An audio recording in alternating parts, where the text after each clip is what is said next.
Ma famille est dans le domaine de la couture depuis 5 générations, et plus dans le domaine de la lingerie pour dames. Et puis moi, quand j'ai commencé à faire mon métier, bien, je voulais faire autre chose. Fait que j'ai fait des manteaux d'hiver, des tentes, des sacs à dos, des sacs de couchage, mais surtout, principalement, des manteaux d'hiver pour qu'on aime notre climat.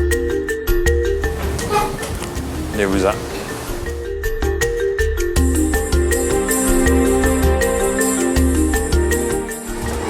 C'est ici qu'on reçoit le tissu.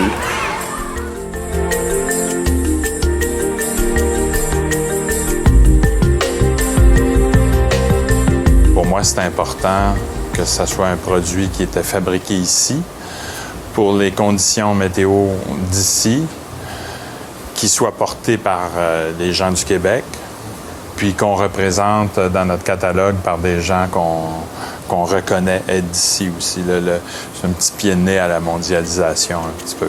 C'est très, très local. Canuck, c'est très local. Alors ici, on a toutes les couches, toutes les couleurs de manteau. Le patron dessus, puis Michel, il taille la ligne de stylo, il la taille en deux, avec une précision incroyable. Alors, le tissu est arrivé ici, qui était tout taillé. Et puis là, ben, c'est la préparation. On fait les sandwichs aussi. On va combiner le tissu avec l'isolant, avec un tissu de soutien non tissé. Alors ici, c'est les premières piqûres. Ensuite, c'est suivi par la surjeteuse, où chaque morceau est surjeté individuellement avec les 3 couches, le tissu de la doublure, l'isolant, le tissu de soutien pour faire quelque chose qui va pouvoir se laver sans jamais que ça bouge. Chacun des morceaux est fait comme ça.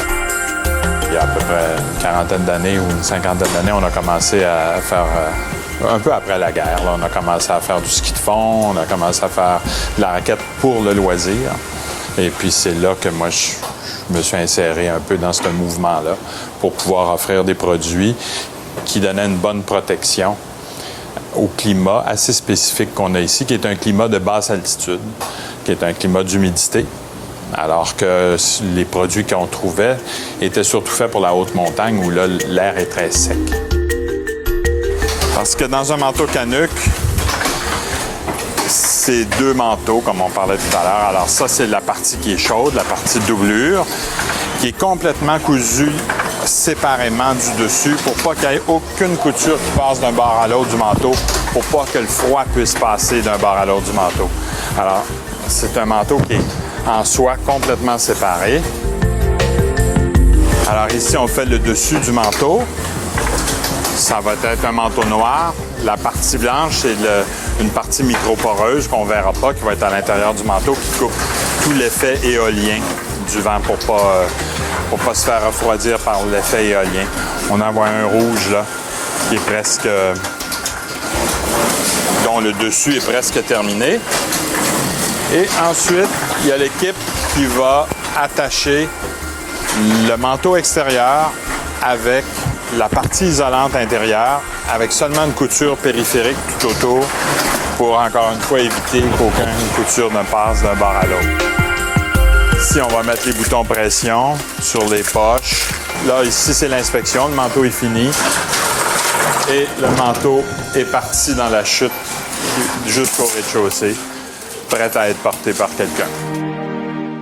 C'est certain que quand celui qui conçoit le manteau, celui ou celle qui conçoit le manteau, est juste à côté de ceux qui vont les coudre, les assembler, puis juste à côté de ceux qui vont les vendre, et juste à côté du client qui va venir l'acheter, tout ça, ça fait une famille tricotée très, très serrée, puis ça porte à la qualité. Tu veux pas, quand tu vas te promener sur la rue, tu vas voir ton manteau qui va être porté par quelqu'un d'autre, ben t'espères qu'il soit heureux, comme n'importe qui travaille, hein? T'espères que les gens vont apprécier ton travail.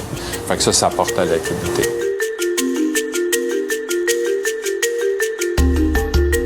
Louis Grenier, Canuck.